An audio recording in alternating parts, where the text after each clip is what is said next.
Edward Riordan here from the Future Forecasting Group. And I'm coming to you live from what I call my remote viewing laboratory. This is my office in my home where I do all of my remote viewing for the past 15 years. And I thought it'd be interesting to do my presentation from this perspective, where all of my remote viewing has taken place. This is the table that I use to do all of my paper and pen sessions. My pens, everything is here. All of my equipment and all. This is the whiteboard where I've done all of my standing whiteboard sessions. It's all done right here. So this is the perspective I want to do this from. And the first thing that I want to talk about is basically the importance of this. Live recorded remote viewing sessions.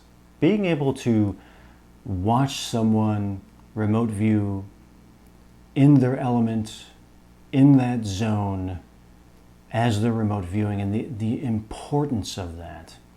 For me, that began in the year 2011, where I was contracted to do some remote viewing, and that session was videotaped.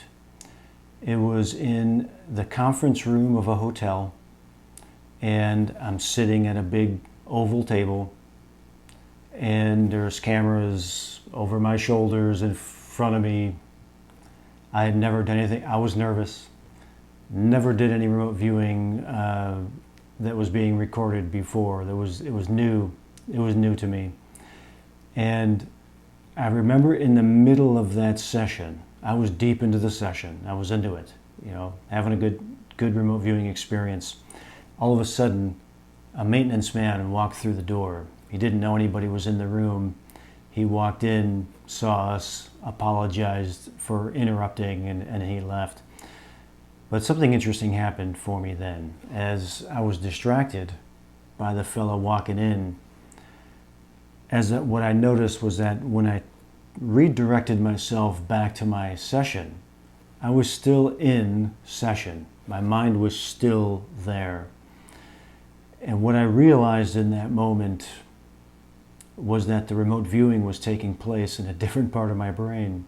So the part of my brain that would have been completely absorbed or distracted by the guy walking through the door was a different part of the brain would process that information. And another part was doing the remote viewing. That was a big revelation for me and literally changed the course of my life. The other most important part of that, along with the life-changing experience, was that a few weeks later I was sent a tape of the video of the session, and I watched it. And I watched myself work through an entire remote viewing session, live. I'd never seen myself remote view before. It was profound, doesn't even come close. It was life-changing for me. Completely changed the way I saw remote viewing, completely changed the way I saw myself as a remote viewer, and it allowed me to watch the process of remote viewing. That was the inspiration and the catalyst for me to start filming myself remote viewing and then putting it up online for other people to see. I felt very strongly at the time, and I still feel just as strong, that when you watch someone performing a skill or an art and they're in their element, they're in that zone, you learn something from that. You see what is possible from that. So my motivation for doing over 500 videos uploaded on my YouTube channel was that I wanted people to be able to see what it looked like to remote view, so that they could say, I think I get it now. I'm going to try that. And luckily, I have gotten some feedback from some people who said that was the case. That's very rewarding for me.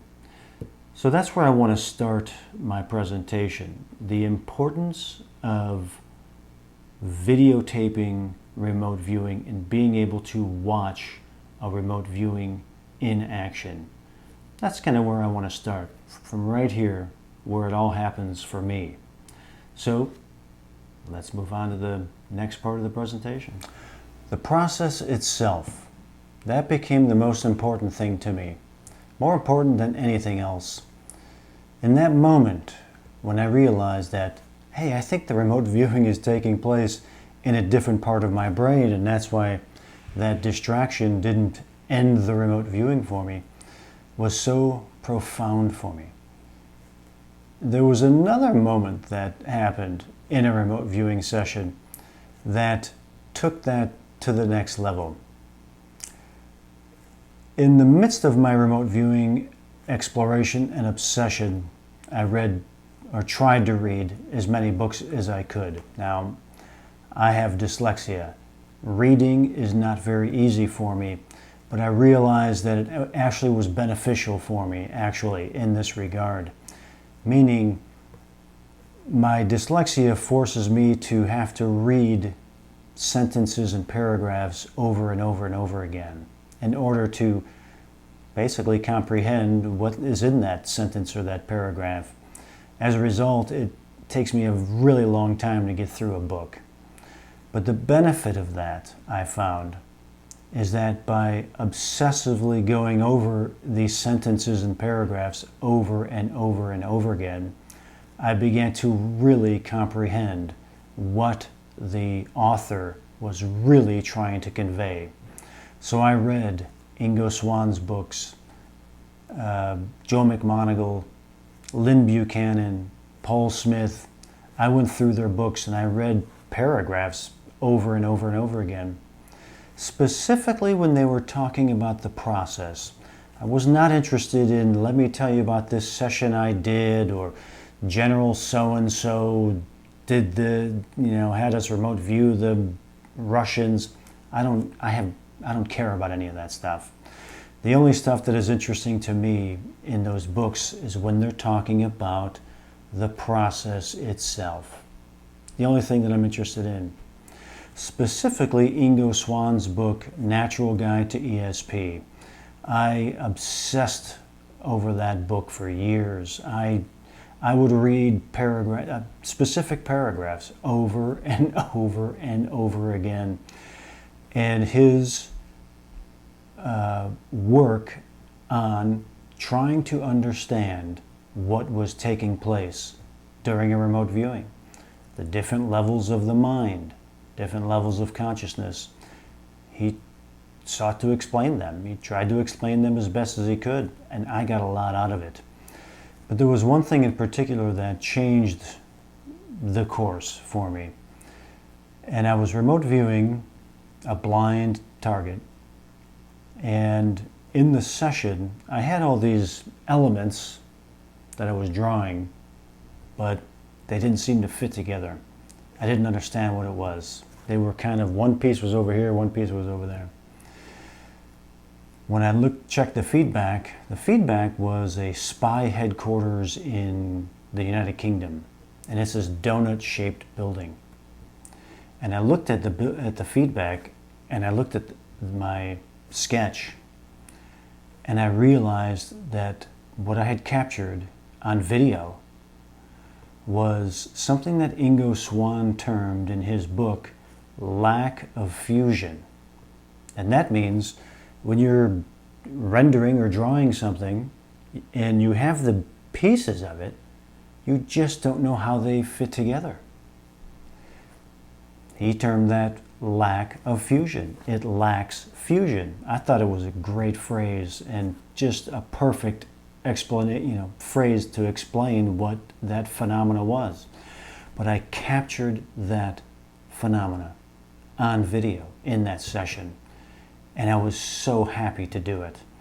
And it altered the course of what my goal with making videos and recording myself was all about, which was capturing those, what can be termed lightning in a bottle moments, those strange phenomena that take place during a remote viewing session.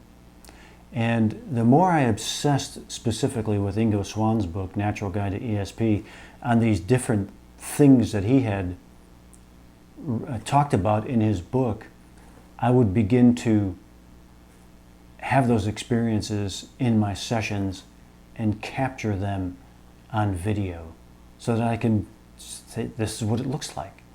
It's not just what does it seem like in a book, which in my opinion, most people who read that would probably just read right through it, maybe not give it a second thought.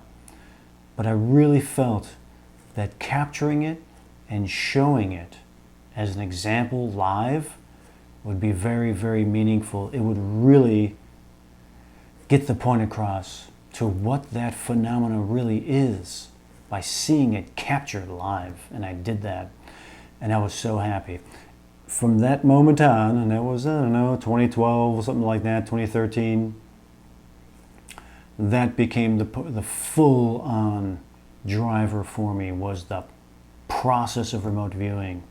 That was when the process became my teacher. So the process itself became my teacher.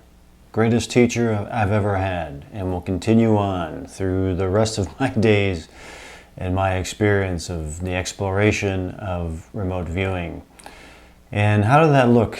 A lot of it was done right here on this whiteboard. And I would do hundreds and hundreds of experimental sessions against what I call anything targets. These are random anything targets, what can be considered practice targets by some. I call them anything targets because they can be, they will be, and they are absolutely anything. And they're completely random. And it's in that randomness that I needed that randomness so that I could let go of any preconceived bias of what I felt, oh, it's going to have to be a man-made thing. It's going to have to be this or that or whatever. I didn't want any of that. I needed 100% randomness so that I could be in search of that whatever it was I was looking for. Maybe it was the threshold of awareness, that the limen or the subliminal barriers, a couple different ways, different phrases that people use for that supposed barrier between the subconscious and above that, the conscious awareness. I wanted to find it within myself. It seemed theoretical. Some people were saying, oh, there is none. It's just your own limited belief system, which is nonsense. It's there. It is real. It's a real phenomenon within the human mind. So I wanted to find it and explore my own. And so I came up with the idea. The process, again, was my teacher. How do I do this process? This is how you do it. Take it to remote viewing. Work anything targets. And going into some of these specifically, like the threshold of awareness, my goal going into those experiments, hundreds of them, was always, I have a target, got an ID, I'm going to start the process, and I'm going to turn my complete awareness to that area in my mind where there's silence, and I'm going to be aware of anything that breaches that silence, or that quietness, silence, what is stillness, anything that's going to breach that. And I'm going to document it. It sounds like remote viewing, but this was specific to finding my own subliminal barrier. And when something would come up, I noticed it would come up and go down. It would come up and go down. Do that. And when it popped above, I got to write that down real quick. And then it would go down. So then I had to wonder, process.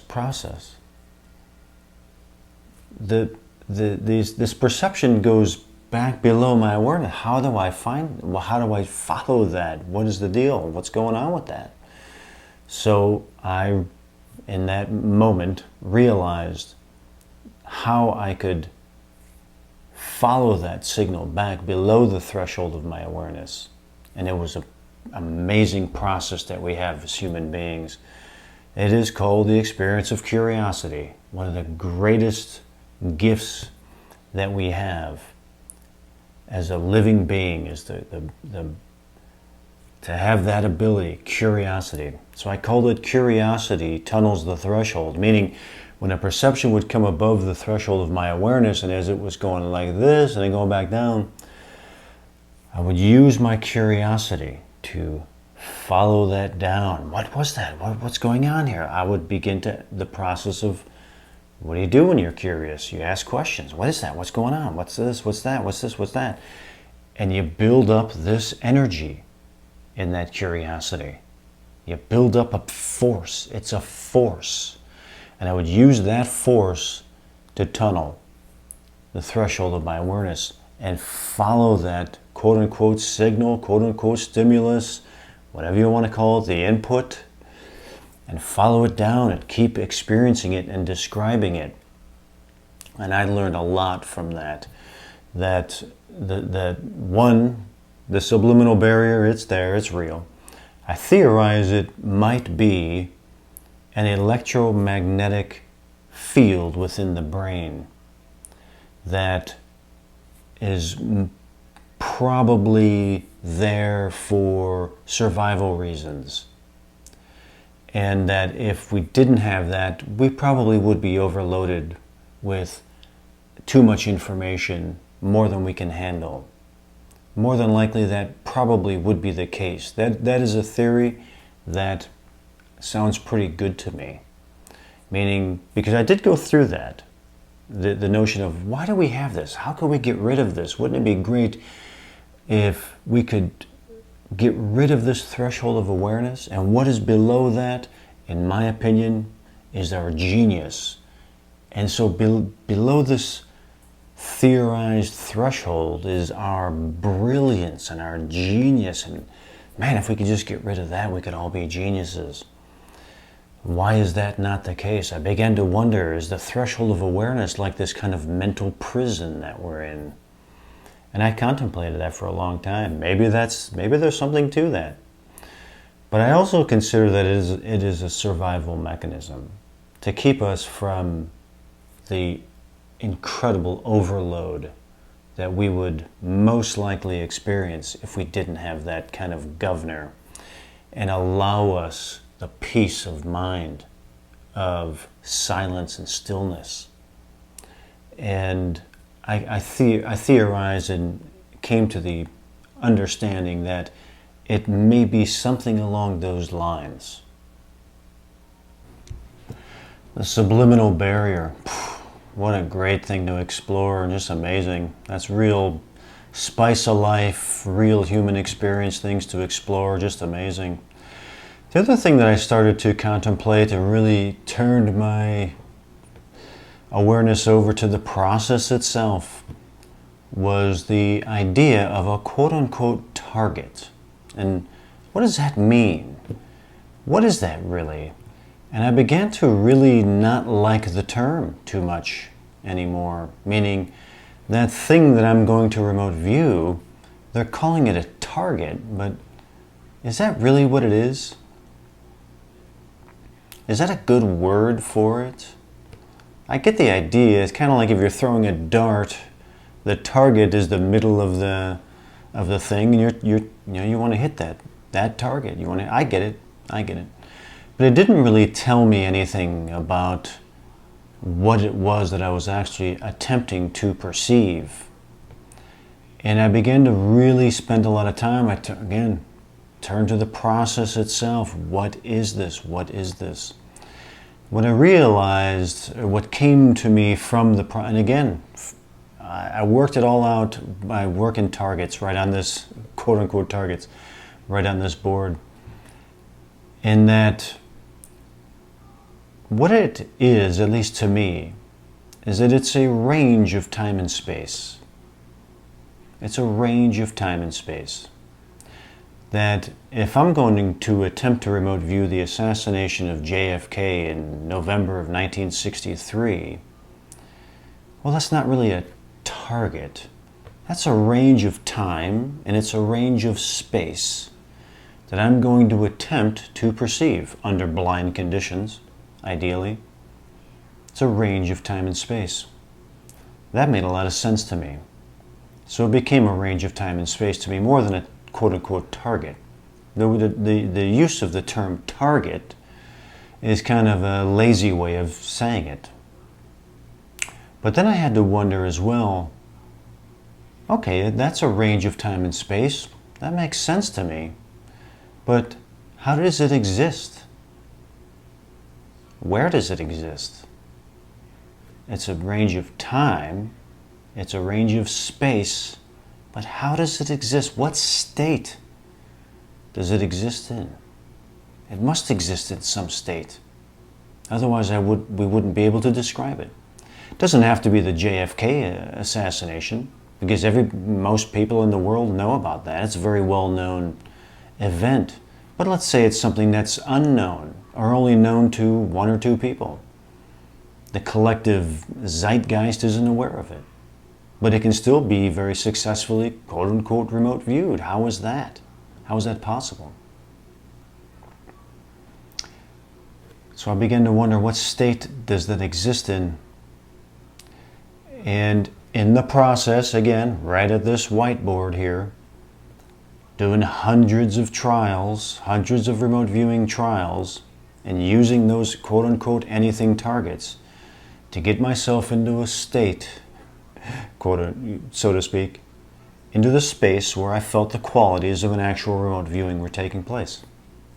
And it was there, once I felt the quality of it, okay, an actual remote viewing is taking place. There are certain qualities that have become known to me and I've become used to from having done remote viewing for 25 years.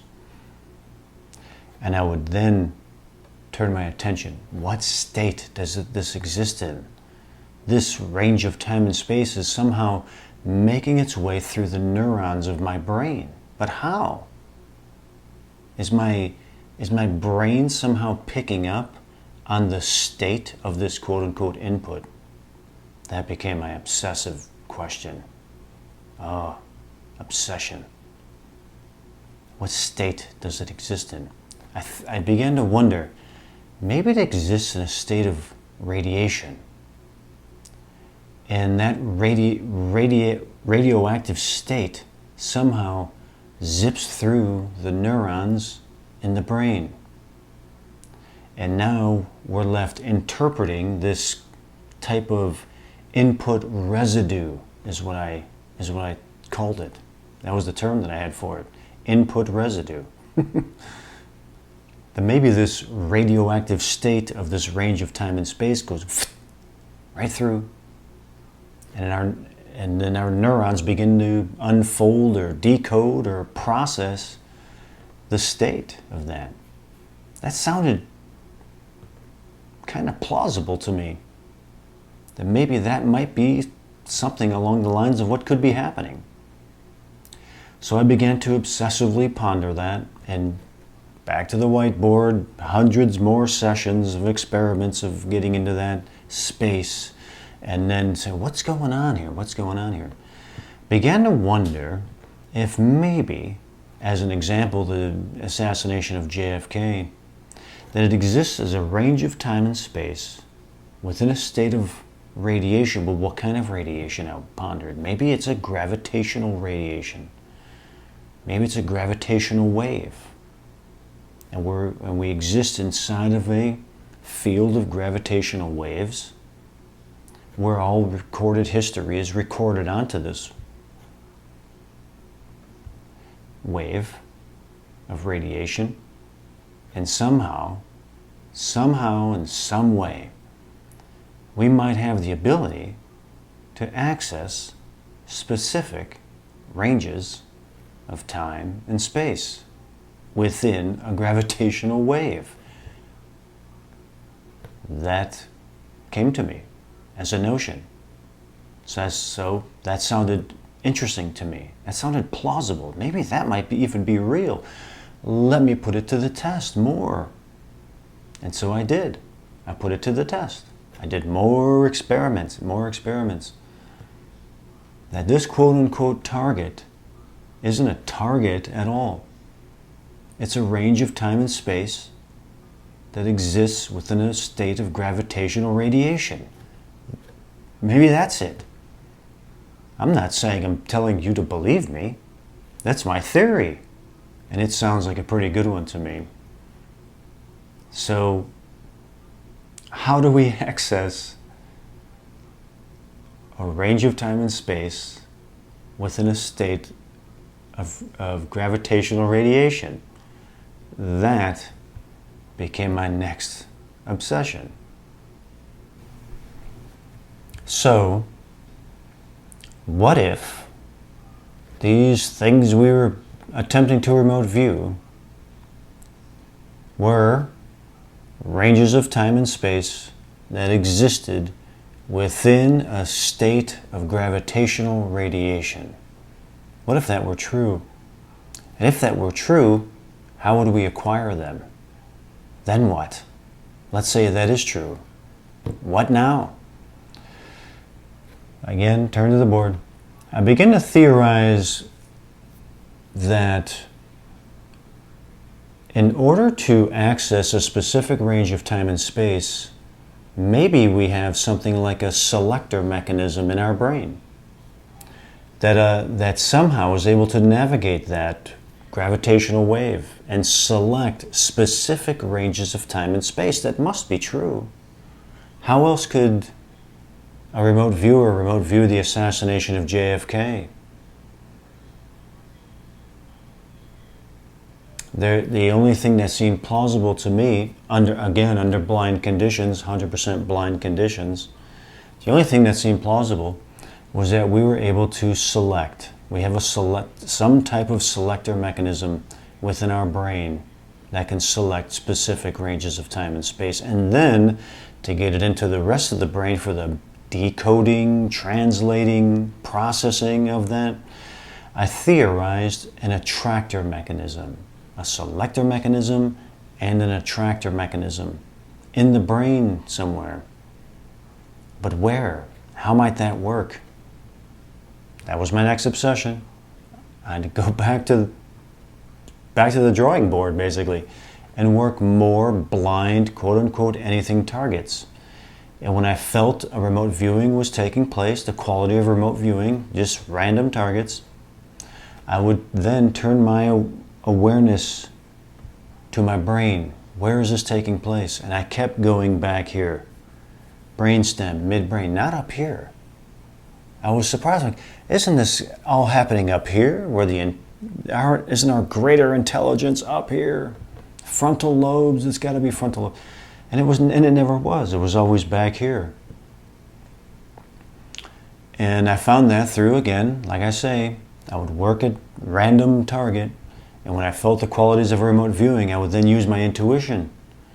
Where in my brain do I sense this activity is taking place?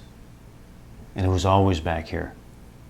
Brainstem, midbrain, the oldest parts of the brain. And I pondered that for a long time. The oldest parts of the brain? That makes sense. But this is where automatic stuff happens. Like our heartbeat and breathing and these things that we don't think about. Those parts of the brain handle all that stuff. So I began to realize, thank you to the process again, the process, my greatest teacher, that remote viewing is an autonomic activity. That when the individual, the quote-unquote remote viewer, decides I'm going to remote view and they have an ID and all that, that the selector mechanism, that process happens automatically, autonomically. There's no thinking or anything involved. It happens instantaneously, autonomically. And that's what I found in those areas of the brain, the autonomic systems, the medulla oblongata. I theorized that medulla oblongata may be where the selector mechanism is, along with keeping the heart beating and all that kind of stuff. Down there in the midbrain, where all the good, cool stuff was happening. But what about the attractor mechanism, I wondered? How where does it go from there? Turn back to the board. The area that I found an area, and I went and I looked it up. And I found this area in the midbrain, in the hippocampal formation, called the dentate gyrus. And I began to study the dentate gyrus. It has, much to my great surprise, as I'm looking for the attractor mechanism, and I found the specific area of my brain, and I went and I looked up that specific area of my brain and found the dentate gyrus, which is also termed an attractor. There's an attractor dynamic within the processing of the dentate gyrus. It was true. The process, the greatest teacher. That attractor dynamic is processing information associated with memory comparison. Memory comparison. It's connected through these mossy fibers and pyramidal neurons to another region called the CA3 region. The corno-anumus region, which handles a process called pattern completion. So you got this is what I found all of this through remote viewing, through the process. The dentate gyrus handles something called pattern separation, and the CA3 region handles something called pattern completion. Oh, I was very happy to read those things, because pattern completion answered another very, very old question that I had in regards to remote viewing, which was, what is an AOL? What is analytical overlay? In my initial training of remote viewing, there was this scary thing called AOL, analytical overlay, that would ruin a session, that would ruin your session. The definition of analytical overlay tended to be, oh, your imagination kicks in and now you're just describing your imagination. Okay, what does that mean? That's pretty much what it means. How does that work? Yeah, I don't know. It's just AOL. Just call it AOL and stop asking questions. Now, what I found in my exploration is that AOL is a process that takes place in the CA3 region of the hippocampal formation, and it's called pattern completion. And that's when a stimulus hits that region of the brain, goes through a process of memory comparison, and then it'll complete a cycle of neurons, a circuit of neurons that are associated with a specific memory. And then that pattern is complete.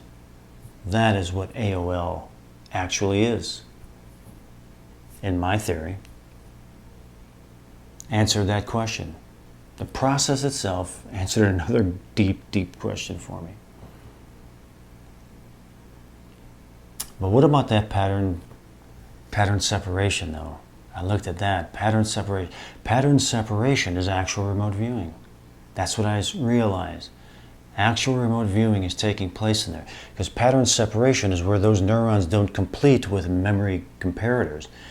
The process of learning, understanding, comprehension, deep comprehension continues on in what's called pattern separation. So remote viewing is pattern separation to me. Analytical overlay is pattern completion to me. And I learned it all through the process itself. So grateful for the process. So let's just say that that's true. And again, these are just my theories. But let's just say it is true. And we have a selector mechanism and we have an attractor mechanism. That may be how we acquire and describe these things in remote viewing. But then I wondered, how we experience these things. Because in my remote viewing, again, right here, was an experience of what I called a dimensional sensation. Dimensional sensation. Where I was experiencing things dimensionally. Mass, size, weight, that kind of thing. And I began to obsess about that. Dimensional sensation. How is that possible? Where is that happening in the brain? I pondered. And in that brainstem, right along that brainstem, an area of the brain called the cerebral peduncle, which processes what is called proprioceptive information. That's what I found. Through that, working these blind, quote-unquote, anything targets, found that something's going on right here, went and looked it up, cerebral peduncle region. And one of the things that it does is it processes proprioceptive information. Okay, what does that mean? What is proprioceptive information? I had to look it up. Proprioception. What is proprioception? And if it is termed, literally, the sixth sense. I couldn't believe it when I found that. I couldn't believe it. I had never heard of proprioception. But I found it in the cerebral peduncle, meaning that we have proprioceptive nerves throughout our body. Those proprioceptive nerves send information through the cerebral peduncle and into the upper regions of the brain of where we are in space, our orientation, densities in our environment. That's what I was experiencing. That's what I was calling dimensional sensations. I was finding it through the process. The process was showing me everything, man. It was leading me on this breadcrumb trail to get to the answers that I needed, that only the process could show me. Only the process. Dimensional sensations. I loved them. That's how I was experiencing remote viewing. Dimensionally. There's something over here. There's something over here. I'm way up here. I'm way down here, and that's way up there. There's something right next to me. It's tight. I'm inside. All that kind of stuff. So I began to contemplate that. What if there's different types of ways to remote view? What if there is no one size fits all in regards to remote viewing? Maybe there are different types of brain processing types. That we're not all the same in how we process information. I know that's true from having dyslexia and things like that. That I process information different than other people do. And that remote viewing could be the same way. So it was through that exploration and through that research that I came upon something called aphantasia. That's something I'd never heard before, but I found it through researching the brain, areas of the brain that I was finding through the process of remote viewing. And I found aphantasia. What was that? It's such an interesting word. And aphantasia is a person who doesn't think in mental images. In the extreme of the aphantasia spectrum, it's a person that has no mental images at all. They're completely conceptual. When they think of an apple, it's the concepts of red and round and sweet tasting and that kind of thing. It's not an image of an apple that comes up in their mind. And that there's a spectrum of that. So maybe some have no mental imaging at all in their thinking process, and then maybe they have some blurry imaging and stuff like that. They're on a spectrum. I've related to that. I'm on that spectrum. I am on that spectrum. I'm on the aphantasia spectrum. Okay. Well, that's interesting. Because that's kind of how, and as I'm processing through this, that's kind of how I see like kind of the CRV-esque style of remote viewing, where they in the training, they gear the viewer away from mental imaging and say, let's focus on more of the maybe blocking things piecing things together, conceptual, maybe some emotional stuff in there too. Less, don't trust that visual stuff is really a part of it, the AOL part of it. But I didn't really care about it. What mattered to me was to look at it like CRV-esque style remote viewing is like on the aphantasia spectrum. But what's on the other side of that, though? And I looked that up. On the other side of that is something called hyperphantasia. And hyperphantasia are people who think in extremely clear, vivid imagery. Photographic memory people that can close their eyes and see a movie playing in their minds. Something I don't relate to. That'd be really cool to be able to do that. And there are some people who can do that. They are on that spectrum of aphantasia. So when I learned about that,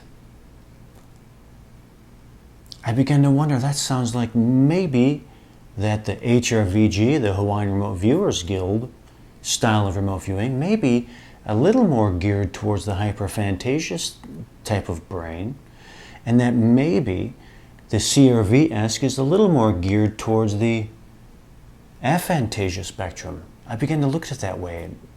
It was like a light bulb went off in my mind, different brain types for different styles of remote viewing. How about that? There is no one style fits all. That you can find out how your brain processes information, and then there's somewhere where you can go. But my dimensional sensations didn't really fit into either one of those. And the more I experienced dimensional sensations, the more I wanted to experience dimensional sensations. And that was my brain type, I theorized. But what is that brain type, I wondered? What is that? So I had to turn back to the remote viewing, get into the space, look at it more, what parts of the brain, and go look them up. And I found processes in the brain that made sense to me in regards to what I called a dimensional sensation. And they are haptic perception, stereognosis, how the brain processes spatial information, dimensionality. And it hit me. This is a third type of brain processing in regards to remote viewing. There's a third one now. I began to work on my own personalized remote viewing system. I call it the Riordan method, that is based on that. It's based on dimensional sensation. It's based on stereognosis, haptic perception, how I personally experience remote viewing. I started to really ponder the idea that remote viewing systems really are just a reflection of the person who developed that system. That's how their brain processed information. Ingo or anybody else, Ireland on the HRVG side. So I began to formulate my own personalized system, still under development. I'll probably be working on it for years. But there was still more to the process itself. And I wanted to know, in the dentate gyrus, in between the dentate gyrus and the CA3 region, the corno-anumus region, the hippocampal formation, those mossy fibers that connect those two regions, and those specific type of pyramidal neurons that connect there and do the pattern completions and the pattern separations. What was going on in those pyramidal neurons? I couldn't let it go. I saw images of those mossy fibers and those neurons I couldn't stop obsessing about what is inside of there. What's going on inside of those neurons? I just couldn't let it go. Somebody sent me something. It was a study by Hammeroff and Penrose, these two neuroscientist guys, and their theory of consciousness. And what those guys found is that what's inside those pyramidal neurons, what is inside? This was my question. And I finally got some answers to it. What is inside of those pyramidal neurons? And their theory of how consciousness works goes along these lines. Inside of those pyramidal neurons are what are called microtubules. And microtubules are small little crystalline protein tubes. And that inside of those tubes exists a quantum state. And that gravity, that we exist in gravity, gravity collapses that quantum state. And the result of that collapsed quantum state inside those microtubules is consciousness. That's their theory. When I saw that, when I learned that, in regard to what I was obsessing about these pyramidal neurons, and they're so small, and they're so tiny, and there's so many of them, I began to contemplate that very, very strongly. That the process of remote viewing, how do we access a range of time and space that exists inside of a gravitational wave? Maybe that's it. That in those pyramidal neurons, inside the medulla oblongata, inside the dentate gyrus, connecting to the CA3 region, those pyramidal neurons, those that are filled with microtubules, little crystalline tubes, that inside of there is a quantum state. And that maybe the selector mechanism selects a specific range of time and space. It is acquired autonomically. The attractor mechanism pulls it into dentate gyrus CA3 region, and that the gravitation that collapses that quantum state inside those microtubules is a state of gravitational wave. And even a microgravitational wave in those neurons. That just like they theorized that consciousness is a result of gravity collapsing that quantum state in those microtubules, and we experience consciousness, that range of time and space existing in a state of gravitational wave can collapse in those microtubules, in those neurons, and the viewer, the remote viewer, begins to experience that specific range of time and space. That's my theory. That's my theory of how remote viewing might actually work. I'm proving it continually through more and more trials of it. That's my theory. Then I also theorized that if that is the case, if that's possible, that those microtubules, that the quantum state inside of those microtubules, inside of those neurons, is being collapsed by a gravitational wave that holds a specific range of time and space that has been selected by our selector mechanism, and we begin to experience it, that maybe that's just a simulation. Maybe that's a simulation itself.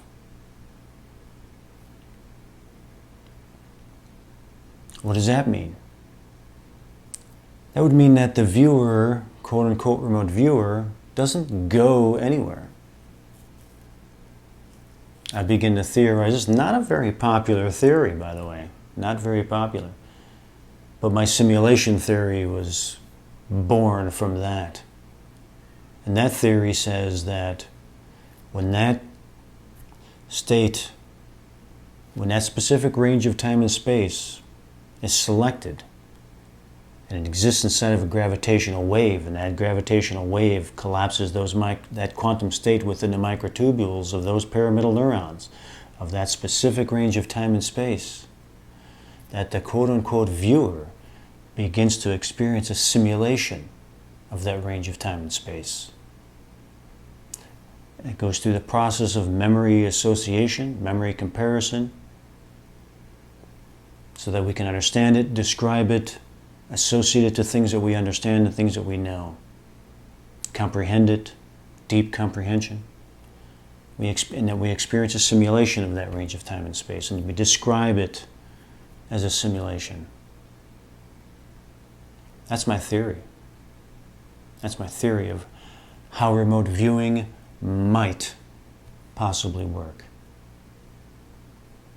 And I'm not done yet. The process, my teacher, the process, I'm not done yet. No. There's much more work to be done. Because in my opinion, remote viewing is the bottom of the barrel, so to speak, of what we're capable of. That below that threshold of awareness, where our genius is, we're capable of way more than just describing a range of time and space. That's my opinion on that. We are capable of so much more. We are genius. We are geniuses. But that is my theory of how remote viewing might work based on my own personal research. And I hope you're having a great time with this conference. And I hope you find this interesting. Many more to come.